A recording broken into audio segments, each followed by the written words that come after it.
This is an informative presentation about money and financial intelligence. In this video, we will explore what money truly is, where money hides, why so many people see money and even hold money in their hands yet never seem to have enough of it, and why so many people can work for 10 to 20 years and still never achieve financial success. Millions of people live from one debt to the next, year after year.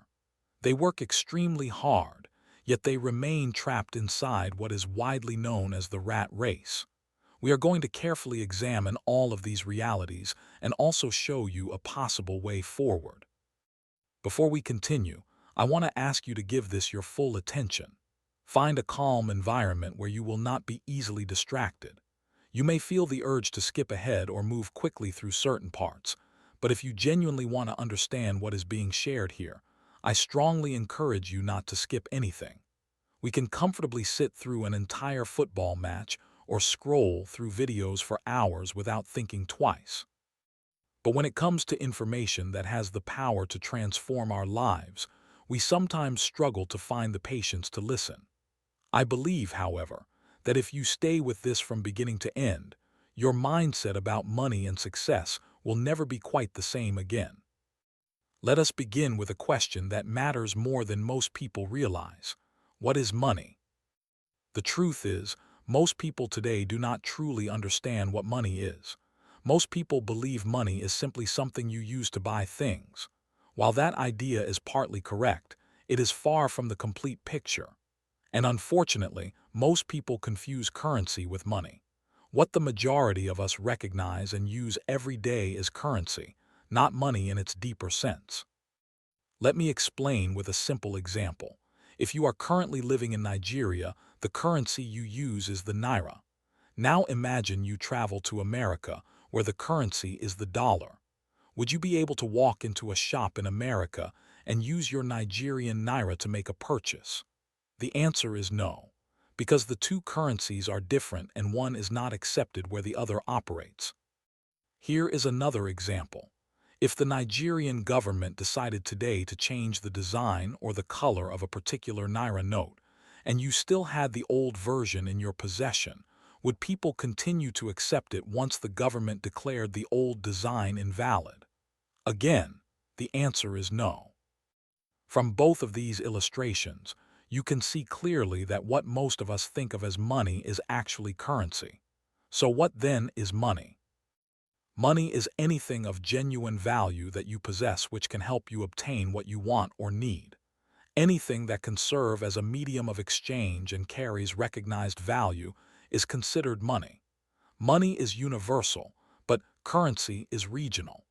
This means money can carry value anywhere in the world, while currency is only accepted within a specific country or region. Now that we understand what money actually is, the next important question becomes this: where does money hide? The first place money hides is in ideas. Every single thing you see in the world today, everything that has ever existed, everything that currently exists, and everything that will exist in the future, all of it began as someone's idea.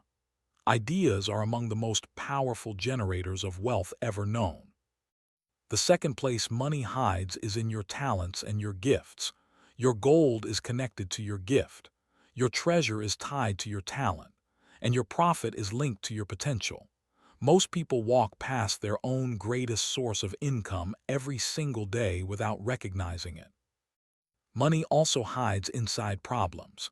Whenever you identify a problem that people are struggling with and you offer a real solution, money flows toward you in exchange for the value you have created. The bigger the problem you solve, the greater the financial reward. Money also hides in opportunities. Every opportunity that comes your way carries within it the potential to generate income if you learn how to recognize it and know what to do with it. There are more money-making opportunities in the world today than at any other point in history, but many people are simply not trained to see them. Sometimes prayer opens doors of opportunity, but ignorance can cause us to walk right past those same open doors. That is why a wise man once said that any opportunity that comes his way which he does not immediately understand, The wisest thing he can do is hold on to it, study it carefully, and think deeply about where it might be valuable in his life. Now that we understand where money hides, let us talk about something equally important. What does it actually mean to be wealthy? Being wealthy is not simply about having cash available or being able to cover your daily expenses. When we say someone is rich, it usually means they have money right now. But when someone is wealthy, it means they have assets and investments working on their behalf. Many financially successful people define wealth not just as owning cars, houses, or businesses, but as having the ability to positively impact large numbers of people. Because success without someone to carry it forward is ultimately a successful failure. Others describe wealth as the point at which your money begins to work for you, where the income generated by your assets and investments becomes sufficient to meet your needs, support others, and build something for future generations. But before we can talk about how to become wealthy, we must first understand why so many people remain poor. Because if you do not understand the root cause of a problem, you cannot address it properly. What is poverty? This question may seem simple, but most people cannot answer it accurately. Poverty is not simply the absence of money. At its core, poverty is a state of the mind. Being poor does not necessarily mean someone cannot eat or live with a basic level of comfort. It goes much deeper than the balance in a bank account. Poverty is a mindset, a set of habits, a lifestyle, and in many cases, a choice that is made repeatedly without awareness. There is widespread poverty across many parts of the world primarily because too many people are poor in their thinking. As the Bible says, as a man thinks in his heart, so is he.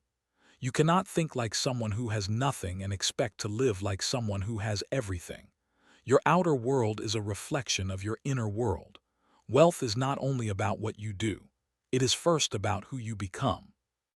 You must first become the kind of person who can attract and manage great wealth before wealth will come to you and stay. Having a large sum of money does not automatically make someone wealthy in their mindset.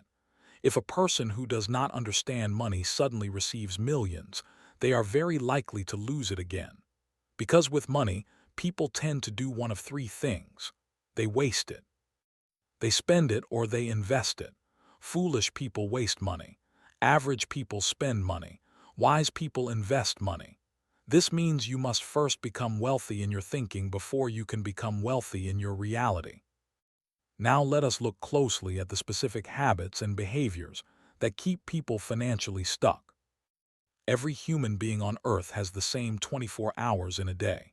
Nobody has 23. Nobody has 25. Yet despite this perfect equality of time, some people build extraordinary lives while others remain in the same place year after year. If you were asked to write down the names of poor people around you, you might find that the list is longer than you expected. And sadly, for many people, the only thing that is growing in their lives is their age.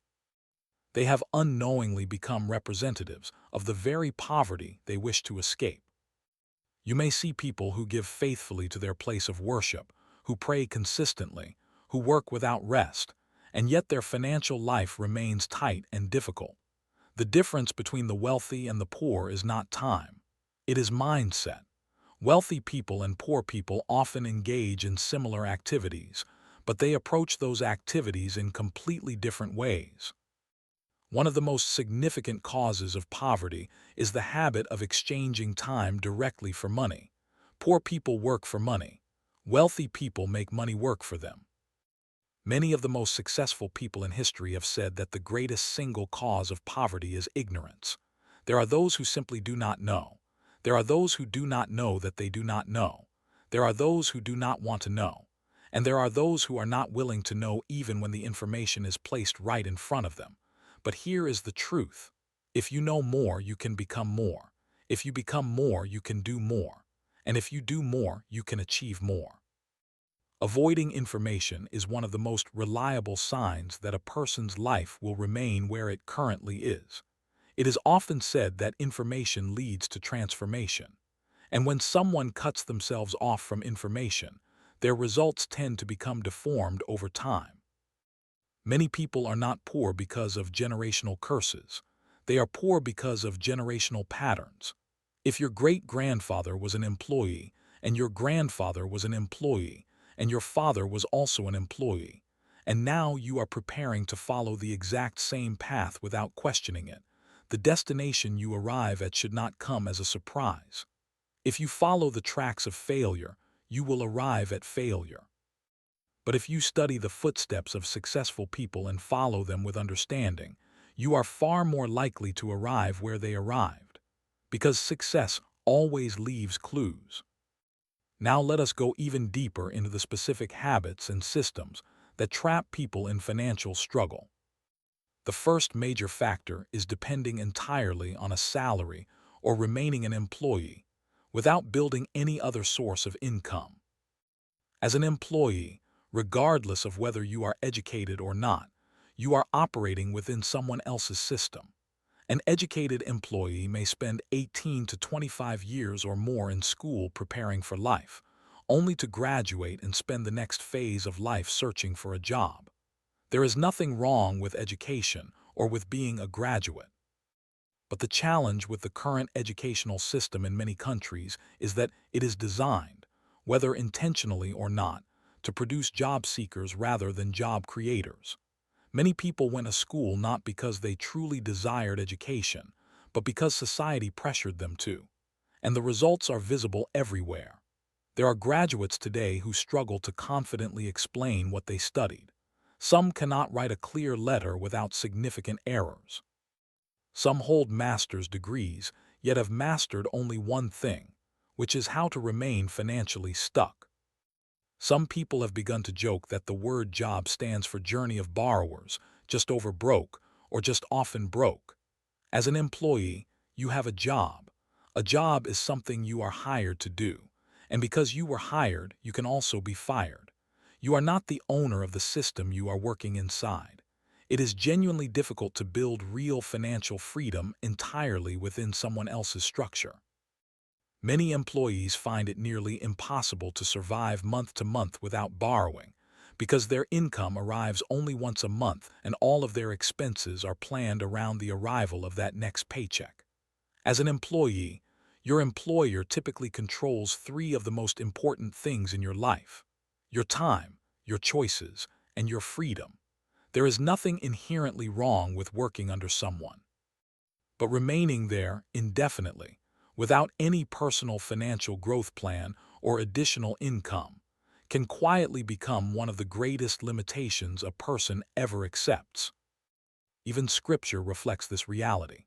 In John 13:16, it says the servant is not greater than his master. If you depend entirely on employment, you may find yourself working like an elephant but eating like an ant, while the owner of the business works fewer hours and earns substantially more. Your employer influences what you do, where you go, and how you operate. And because he controls your time, he indirectly shapes your future. Your time shapes your life. Your life shapes your future. Your future shapes your destiny. So whoever controls your time holds significant influence over the direction of your destiny. There is a well-known saying that a tree cannot grow properly under another tree. The Bible also promises to bless the work of your hands, not merely the job you hold. As a salary earner, your income arrives on a predictable cycle, and one day that cycle ends. It is called retirement. And on that day, the monthly salary that sustained your life simply stops arriving. A salary mentality can gradually become a ceiling mentality. Your salary is typically just enough to cover your expenses with very little room for meaningful growth. According to Parkinson's law of expenditure, expenses naturally tend to rise to match or exceed income. Even when a salary increases, it usually happens after several years and by a modest amount. But expenses do not follow that schedule. Expenses can increase at any time, without your permission and without waiting for your promotion. As a salary earner, you are likely to experience at some point what can be called the 3 R's of employment. The first R is resignation. This is when someone leaves one job and moves to another, hoping that things will somehow improve. But a different job is still just a job. it rarely produces long-term financial freedom, because anything that requires your continuous presence, time, and energy before income is generated means you will need to keep working for as long as you need income. The second R is retrenchment. At any point, a company can decide to reduce its workforce or terminate your employment. This is entirely outside your control. And even if neither of those things ever happen to you, there is still the third and final R, which is retirement. One day, without exception, the season of employment ends, and when it does, the salary stops. So take a moment right now to reflect honestly. Are you planning to look for a job? Do you already have one? Are you currently searching for one? Remember that a job alone may keep you permanently in the cycle of journey of borrowers. However, having a job does not mean you must quit immediately. While you are employed, you can simultaneously begin operating within the financial model that wealthy people use. We will explain exactly what that means before the end of this presentation. Now let us examine the second major reason why so many people remain poor throughout their lives. The second reason is depending entirely on a single shop, or relying completely on personal physical labor. The fact that God blesses the work of your hands does not mean your hands alone are sufficient to build lasting wealth. Scripture itself says in 1 Samuel 2:9, "By strength shall no man prevail." Your physical effort and energy alone are not enough to guarantee financial success, because both of those are limited resources. Let us think about what a shop truly represents. A shop can be described in several ways. Stay here operating poverty. Sit here operating poverty. Sleep here operating poverty. Stand here operating poverty. The words change, but the cycle does not. The reason is straightforward.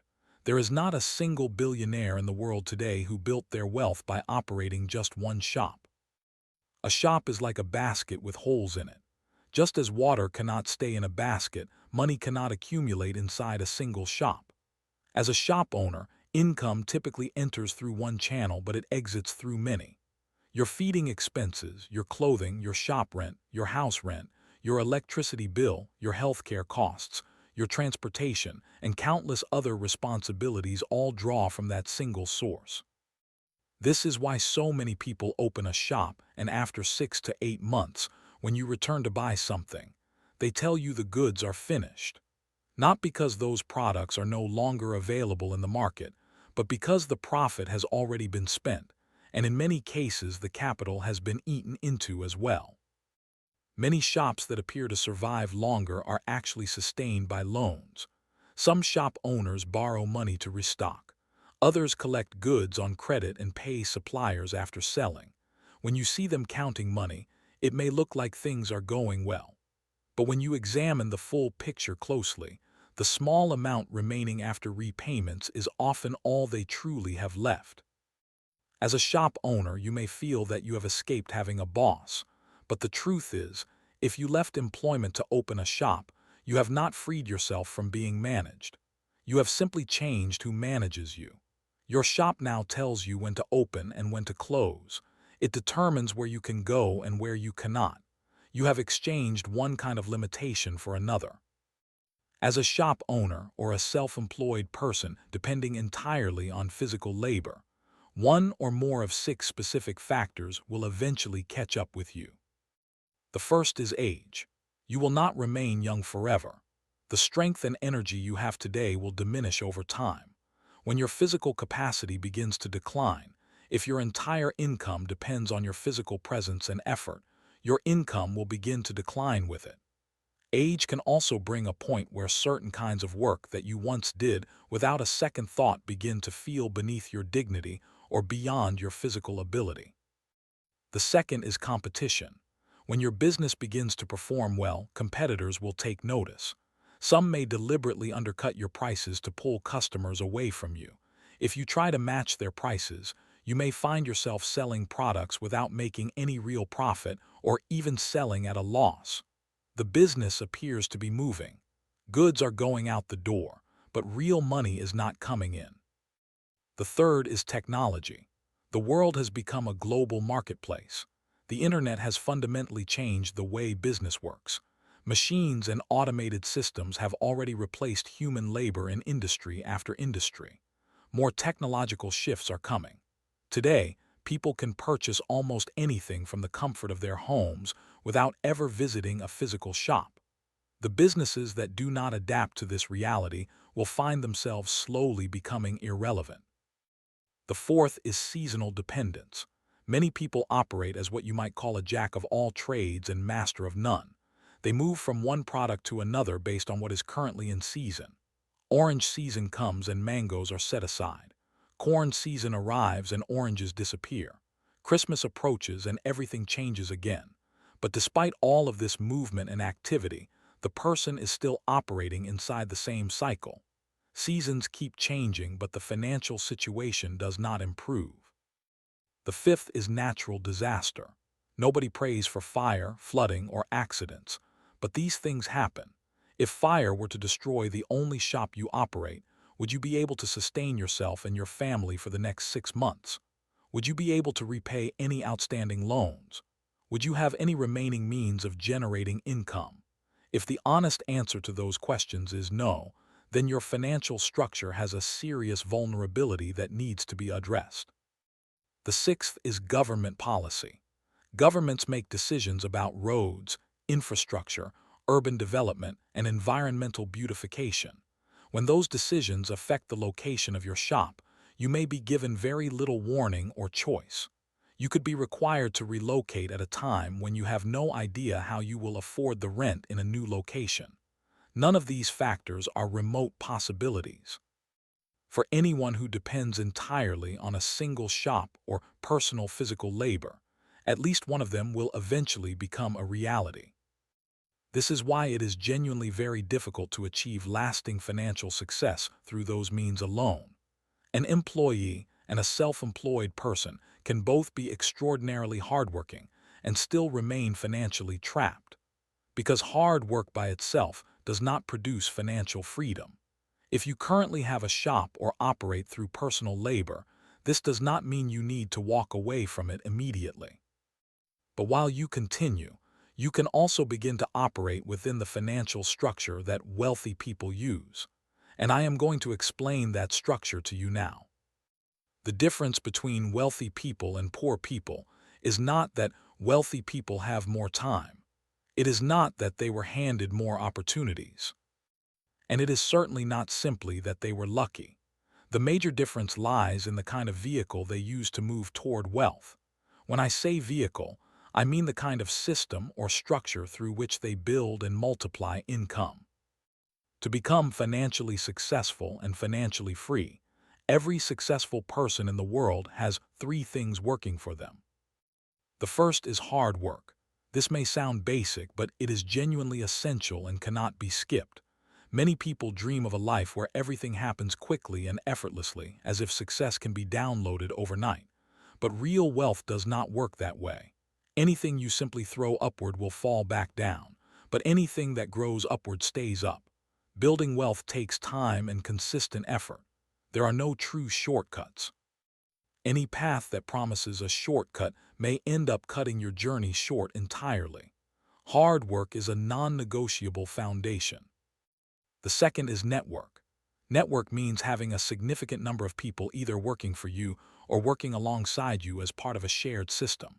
If you look at the most successful people in the world today, whether it is Elon Musk, Bill Gates, Mark Zuckerberg, or Aliko Dangote, you will notice that every single one of them has large numbers of people either working for them or with them. They understand deeply that your personal effort alone is never sufficient to build real wealth.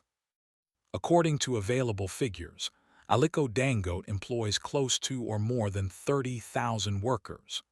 The ability to generate income from the collective effort of many people, even when you are not personally present, is one of the most powerful tools for building wealth that has ever existed. Consider a practical example. When you make a bank transfer, the bank charges you a transaction fee. That fee applies to both incoming and outgoing transactions. Now think about the millions of people making similar transactions every single day across the entire country. Multiply those millions of transactions by the fee collected on each one. You begin to realize that banks generate millions within seconds, not because of any single transaction, but because of the volume. Think about mobile telephone networks. They do not need to see you or meet with you before they earn money from you. You purchase airtime and data so that you can make calls and access the internet. But have you ever stopped to calculate how much money you personally have spent on that single SIM card since the day you activated it? Where did all of that money go? And you are not alone. Millions of other people are doing the same thing simultaneously, every single minute of every single day. As you read this right now, some people are on a call, some are about to dial, some have almost no credit left and will recharge again within the hour. The income these companies generate every second is almost incomprehensible. That is the power of network working in a structured system. If you truly want to become financially successful, you must have a system in which you generate income from large numbers of people, even when you are not physically present or personally involved in each transaction. The third essential element is smart work. Smart work means developing the ability to use other people's time, other people's energy, other people's talent, other people's money, and other people's knowledge to generate income. If you observe closely, many of the most successful business owners in the world are not the most academically qualified people in their industries. Yet they regularly have PhD holders working under their direction. That is smart work in action. In many cases, the most intellectually gifted people become instruments that wealthy and strategically thinking people use to build their empires. So today, you have a choice to make. Do you want to remain a tool used by others to build their wealth? Or do you want to begin building your own system, your own network, your own structure? Now let us talk about the 8 qualities found in every major business builder in the world today. The first quality is a big dream. You must have a dream because a dream is what keeps you moving forward even when everything around you is telling you to stop. A dream is a clear mental picture of your preferred future. A dream is what keeps you awake and working while others have long since gone to sleep. Without a compelling dream pulling you forward, the difficulties of the journey will eventually convince you to turn back. Build your dream deliberately and protect it fiercely. The second quality is a transformed mindset. A fool who moves from Nigeria to America does not automatically become wise. They simply become an American fool. You can relocate to another country and still return with nothing to show for it. You can live in one of the wealthiest cities in the world and still live an unproductive life. You can be surrounded by opportunity and still miss all of it. Until your mindset shifts away from dependence on employment or self-employment as your only strategy, it will remain very difficult to build sustainable wealth. The third quality is capital. Every business requires some form of capital to begin, but capital does not always mean money. In many cases, what you truly need to start is not a large sum of cash, but rather the right knowledge and understanding of what you are building. This is a topic we will explore in greater depth in another presentation on this channel. The fourth quality is a company, organization, or structure through which products are created or services are delivered consistently. The fifth quality is a product or service that people need on a regular and ongoing basis, because money flows in the direction of consistent value. If people only need what you offer once and never again, the income will always be irregular and limited. The sixth quality is financial knowledge. You must understand not only how to make money, but how to manage money and, most importantly, how to multiply it. These are 3 distinct and learnable skills. The seventh quality is a system that allows money to work for you. This means building a structure in which income is generated with or without your direct and constant involvement. This almost always requires building a team or network of people. The eighth quality is the ability to generate the equivalent of 1,000 working hours per day within your business system. Let me ask you a direct question. Have you ever personally worked for 1,000 hours in a single day? Could any human being do that? The answer is obviously no. But here is the key insight. When you have 150 to 200 people, each contributing 8 to 10 hours of productive work per day, the total working hours generated within your system can easily exceed 1,000 hours every single day. That collective output is what creates extraordinary results. That is why depending on your personal effort alone will always have a natural ceiling. With everything that has been shared in this presentation, I hope the core message is now clear. There is nothing wrong with working as an employee. There is nothing wrong with operating your own small business. But if financial freedom is genuinely what you want, depending on either of those systems alone will make it extremely difficult to get there. Because real financial freedom requires a level of output that no single person can generate alone. You need a business that generates income from large numbers of people, either through people working for you or with you, inside a structure that continues to produce even when you are not personally present. If you are interested in a business opportunity that aligns with all 8 of these qualities, one that allows you to begin moving toward financial freedom while still maintaining your current job or business, then reach out to the person who directed you to this presentation. If no one referred you directly, simply drop a comment below indicating your interest. If you have questions, ask them in the comments. If this presentation was informative or useful to you, please like it, share it with others, and subscribe to this channel so you can receive updates on more financial education content. We may not be able to eliminate poverty entirely, but through awareness and education, we can reduce it one mind at a time. Thank you for listening, and we will see you in the next one.